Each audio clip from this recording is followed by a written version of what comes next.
अस्सलाम वालेकुम नाजरीन, व्यूज़ लॉग के इस प्रोग्राम में आपका खैर मकदम है। नाजरीन, आज हम बात करेंगे पाकिस्तान पीपल्स पार्टी आज़ाद जम्मू कश्मीर के सदर और Jammu Kashmir cooperative housing society के साबिक़ चेयरमैन चौधरी यासीन के बारे में। हाल ही में FIA ने चौधरी यासीन को गिरफ़्तार किया और चौधरी यासीन पर केस क्या है इसके हवाले से बात करेंगे और क्या ये केस चौधरी यासीन को असम्बली की रुकनीत से हल करवा सकता है, ये एक अहम सवाल है। नाजरीन, इस वक्त चौधरी यासीन पर इल्ज़ाम है कि उन्होंने Jammu Kashmir cooperative housing society के चेयरमैन होने की हैसियत से लैंड ग्रैबिंग की और उसकी फ़ाइलों पर उनके दस्तखत हैं और इस चीज़ को चौधरी यासीन ने अदालत में भी एडमिट किया। आज के दिन अदालत में क्या प्रोसीडिंग हुई, चौधरी यासीन को जब अदालत में पेश किया गया तो FIA ने उनके मज़ीद रिमांड की, जिस्मानी रिमांड की तोसी की इस्तदा की। जुडिशल मजिस्ट्रेट मियां मकसूद अंजम ने कहा कि आपने तो कल एक दिन का रिमांड मांगा था और चौधरी यासीन के वकील ने भी कहा कि इनको मज़ीद जिस्मानी रिमांड ना दिया जाए और जुडिशल रिमांड किया जाए। तो इस पर अदालत ने FIA से पूछा कि आपने तो कल एक दिन का रिमांड मांगा था, फिर आज एक दिन का मज़ीद क्यों रिमांड मांग रहे। तो FIA ने कहा कि मुलजिम ने फ़ाइलों पर, कागज़ात पर दस्तखत का इकरार तो किया, लेकिन अब तक जो गबन हुआ है 2 करोड़ 76 लाख रुपए की रकम का, उसका सुराग लगाना है और इस चीज़ का अंदाज़ा लगाना है कि किसका कितना नुकसान हुआ, रकम किसके अकाउंट में है और क्या चीज़ें फ़रोख्त की गई। ये सारी तफ्तीश करना बाकी है। इसके साथ मुलजिम चौधरी यासीन के जो वकील थे, उन्होंने अदालत से कहा कि FIA के इस इस्तदा को मुस्तरद किया जाए और जिस्मानी रिमांड में तोसी ना की जाए। तो मजिस्ट्रेट ने कहा कि मैं तो कम अज़ कम 3 दिन का रिमांड किया करता हूँ, लेकिन चूँकि आप लोगों ने इसकी इस्तदा की थी और FIA ने कहा था कि एक दिन में तफ्तीश मुकम्मल हो जाएगी, इसलिए उन्होंने एक दिन का रिमांड किया था। और अदालत ने यह भी कहा कि मैंने कल भी मुलजिम से पूछा था आपको कोई मसला तो नहीं है, इस पर वकील ने फौरी कहा कि सबसे बड़ा मसला तो यही है कि मेरा मोक्कल अंदर है और मेरा मोक्कल सियासी लीडर है, पीपल्स पार्टी आज़ाद कश्मीर का सदर है और इनके कई काम इसकी वजह से इल्तवा का शिकार है। इस पर जज ने कहा कि क्या आप ये चाहते हैं कि आपके मोक्कल को जुडिशल रिमांड पे जेल भेज दिया जाए।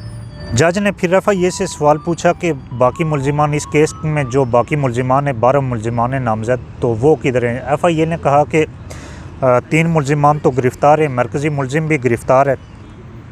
अदालत ने मज़ीद उनसे पूछा कि आपको कितना वक्त चाहिए, तो FIA ने कहा कि हमें एक वक्त मज़ीद चाहिए, एक वक्त में हमारी तफ्तीश मुकम्मल हो जाएगी।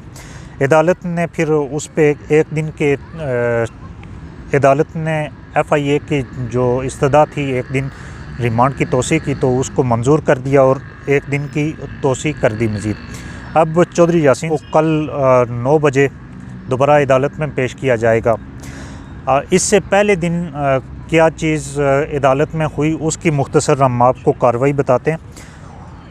चौधरी यासीन साहब को जब पहले दिन अदालत में पेश किया गया तो उनके वकील ने अदालत को बताया, वकील उनके शहबाज खोसा, उन्होंने अदालत को बताया कि हमने मुकदमा खारिज करने के लिए हाई कोर्ट में दरख्वास्त दी है, जिस पर अदालत ने कहा कि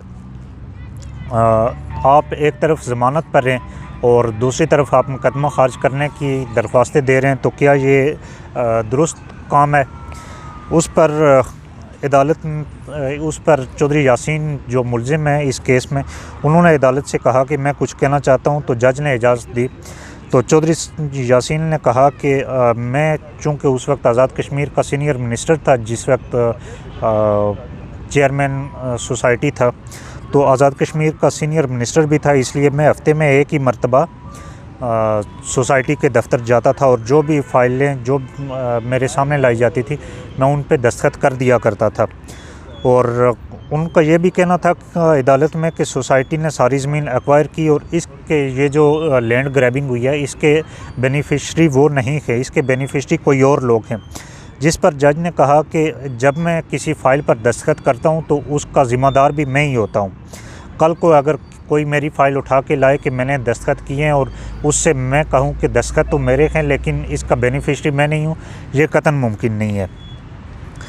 अदालत ने अदालत ने पूछा कि इसमें उस वक्त भी अदालत ने FIA से पूछा था कि इसमें दीगर मुलजिमान कितने हैं, तो FIA ने कहा था कि इसमें टोटल 12 मुलजिमान हैं। तो उनमें से और ये केस 2012 का है। चौधरी यासीन ने यह भी सोसाइटी के 3 चेयरमैन तब्दील हो गए। अदालत ने कहा था कि आप अपना बैंक अकाउंट और की तफसीलात FIA को दे दें, लेकिन उस पर FIA ने फौरी कहा कि ये ख़जानची से कैश लेते थे, और उसके बाद जब उनको आज दोबारा अदालत में पेश किया गया था तो उसके बाद की प्रोसीडिंग हमने आपको बताई।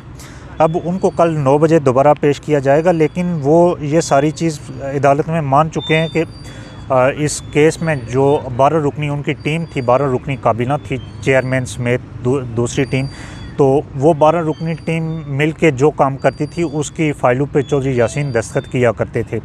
इस चीज़ को उन्होंने अदालत में एडमिट किया, और अदालत में FIA ने भी यही कहा कि इन्होंने अपने दस्तखत करने का इकरार तो किया है, लेकिन अब जो उस लैंड ग्रैबिंग से रकम हासिल की गई है और किस किस चीज़ की किस फ़र्द के प्लाट पे कब्ज़ा किया गया है और कौन सी जगहों के प्लाट पे कब्ज़ा किया गया है, उसका हमने इनसे पूछना है, तफ्तीश करनी है, और वो रकम कितनी थी और वो रकम कहाँ है, इस चीज़ का हमने सुराग लगाना है।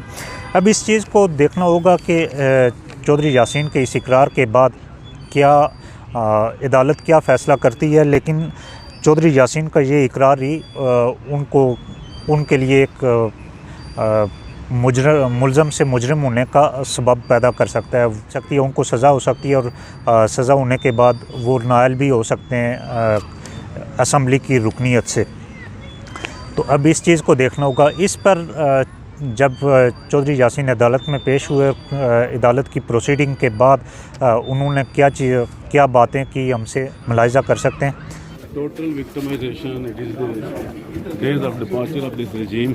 अच्छा, आप एक तरफ कह रहे हैं कि आपने दस्तखत किए और फिर दूसरी तरफ ये किस तरह प्रोसीडिंग को आप किस तरह देखते हैं, और FIA ने जो अभी किया है और इस मौके पे आपको जो गिरफ्तार किया गया? Those who were involved in this case, they have been cleared by the investigations. अच्छा, That the embezzled amount was transferred in their accounts. Right. And he is behind the bars. तो उस वक्त तो आप चेयरमैन थे, तो आपके दस्तखत से वो रकम गई है अकाउंट्स में? चेयरमैन तो उसके साथ 12 और लोग भी होते हैं। राइट। कमेटी है, सारी कमेटी क्रिए करती है। सही। तो मैं at that time I was senior minister in education government. जी जी। मैं हफ्ते बाद आता था, ये 40-50 फाइलें लेके आ जाते थे। सही। नेचुरली वो सारी फाइलें तो नहीं पड़ी जाती। अच्छा। तो ट्रस्ट होता है नीचे वालों पे। अच्छा, तो वो आपकी पूरी कमेटी के 12 मेंबर जो उस वक्त थे, तो वो सारे के सारे एक्यूज्ड हैं? सब ने अप्रूव किया था। सही। लेकिन बेनिफिशियर जो हैं जी, वो they have been very much they have been cleared by the investigation that the embezzled amount 2 crore और 76 lakh rupees has been transferred in one person's name. उसका नाम क्या है? Who was the treasurer at that time? तो उसका जिसके account में गए नाम के? जी, नसीम अंजम। ओके। तो अगली वीडियो तक और अदालत की कार्रवाई तक इजाज़त दीजिए। अल्लाह हाफ़िज़।